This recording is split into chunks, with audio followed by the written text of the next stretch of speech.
Uttar Pradesh PCS 2023 के question सामान्य अध्ययन प्रश्न पत्र पहले का 2023 का क्वेश्चन है। पहला क्वेश्चन है सेक्शन 1 का पहला क्वेश्चन आया था, वैदिक साहित्य का परिचय दीजिए। वैदिक साहित्य का परिचय दीजिए। वैदिक साहित्य प्राचीन भारतीय ज्ञान विज्ञान एवं विचारों की अंतर्दृष्टि की समृद्धि को प्रकट करता है।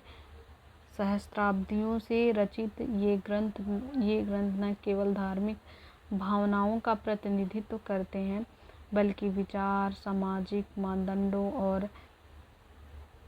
और परंपराओं के विनियम का भी प्रतिनिधित्व करते हैं, जो आज भी प्रासंगिक है। परंपराओं के विषयों का भी प्रतिनिधित्व करते हैं, जो आज भी प्रासंगिक है। वैदिक साहित्य मूल रूप से संस्कृत भाषा में लिखा गया है। तो जो वैदिक साहित्य है वो मूल रूप से संस्कृत भाषा में लिखा गया है। इसे मुख्य रूप से दो व्यापक श्रेणियों में विभाजित किया जाता है। तो वैदिक साहित्य को दो व्यापक श्रेणियों में विभाजित किया जाता है। पहला है श्रुति साहित्य, दूसरा है स्मृति साहित्य। श्रुति साहित्य में है, श्रुति साहित्य से तात्पर्य सुनकर लिखे गए साहित्य से है, जिसमें वेद, आरण्यक, उपनिषद जैसे साहित्य शामिल है। तो जो श्रुति साहित्य होता है, इसमें जो सुन करके लिखे गए साहित्य होते हैं उन्हें श्रुति साहित्य कहते हैं। और इसमें आता है वेद हो गया, आरण्यक हो गया, उपनिषद हो गया। तो वेद, आरण्यक और उपनिषद ये जो है श्रुति साहित्य के अंतर्गत आते हैं। जैसे है श्रुति साहित्य में वेद, ब्राह्मण, आरण्यक और उपनिषद। वेद में ऋग्वेद, यजुर्वेद, सामवेद और अथर्ववेद। ब्राह्मण में है ऐतरेय, कौशिकी, शतपथ, जैमिनी इत्यादि। ब्राह्मण में है ऐतरेय, कौशिकी, शतपथ, जैमिनी इत्यादि। आरण्यक में है ऐतरेय, कौशिकी, छांदोग्य। ऐतरेय, कौशिकी और छांदोग्य। उपनिषद है 108 उपनिषद हैं, ईश, केन, कठोपनिषद आदि।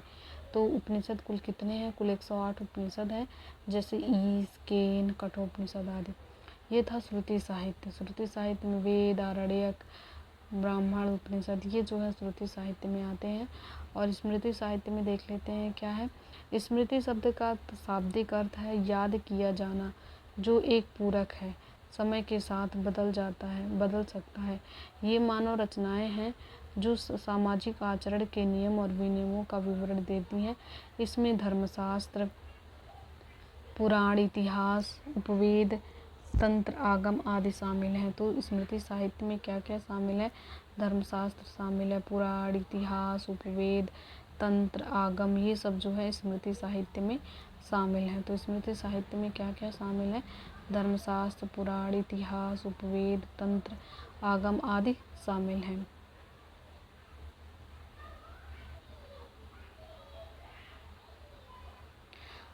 उसके बाद यहाँ पे स्मृति साहित्य को ये देख लेते हैं। स्मृति साहित्य राष्ट्रीय आदर्श सत्यमेव जयते है। कर्मकांड संबंधी सूत्र साहित्य, श्रौत, गुह्य, धर्म, सुलभ ये जो कर्मकांड संबंधी जो सूत्र साहित्य हैं वे हैं। स्मृति साहित्य में धर्म, अर्थ, काम, मोक्ष के रूप में केंद्रीय सिद्धांत। स्मृति साहित्य में क्या है? धर्म, अर्थ, काम, मोक्ष के रूप में केंद्रीय सिद्धांत। और इसमें यज्ञ अनुष्ठान है, ज्योतिष है। और स्मृति साहित्य में वेद के अंग हैं। कौन कौन से वेद के अंग हैं? शिक्षा, छंद, व्याकरण, निरुक्त, कल्प और ज्योतिष। शिक्षा, छंद, व्याकरण। तो स्मृति साहित्य में कौन कौन से वेद के 6 अंग हैं? शिक्षा है, वेद, छंद है, व्याकरण है, निरुक्त है, कल्प है और ज्योतिष है। स्मृति साहित्य में धर्म, अर्थ, काम, मोक्ष के रूप में केंद्रीय सिद्धांत है। और इसमें यज्ञ अनुष्ठान होता है, ज्योतिष होता है।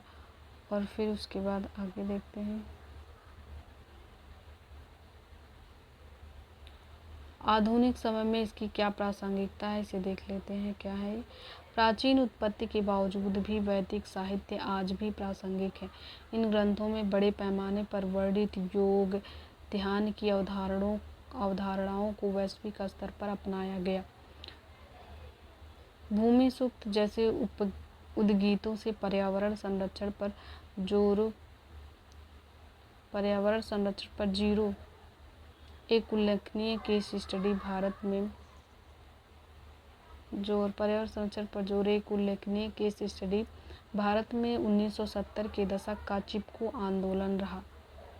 तो भूमि सूक्त जैसे उपगीतों में पर्यावरण संरक्षण के लिए चिपको आंदोलन बहुत इम्पोर्टेंट रहा। कार्यकर्ताओं ने वनों की रक्षा के लिए वैदिक शिक्षाओं से प्रेरणा ली। तो चिपको आंदोलन के जो कार्यकर्ता थे उन्होंने वनों की रक्षा के लिए वैदिक साहित्यों से प्रेरणा ली।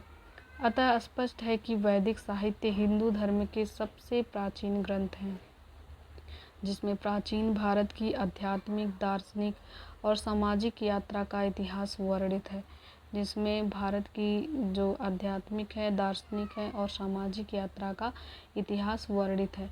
यह केवल अतीत का अवशेष नहीं है। तो ये जो साहित्य है, वैदिक साहित्य, यह केवल अतीत का अवशेष नहीं है, बल्कि इसके द्वारा प्रस्तुत मूल्यों, विचारों, प्रश्नों में कालातीत प्रकृति का प्रमाण है। बल्कि इसके द्वारा जो प्रस्तुत मूल्य हैं, विचार हैं, प्रश्न में कालातीत प्रकृति का प्रमाण है।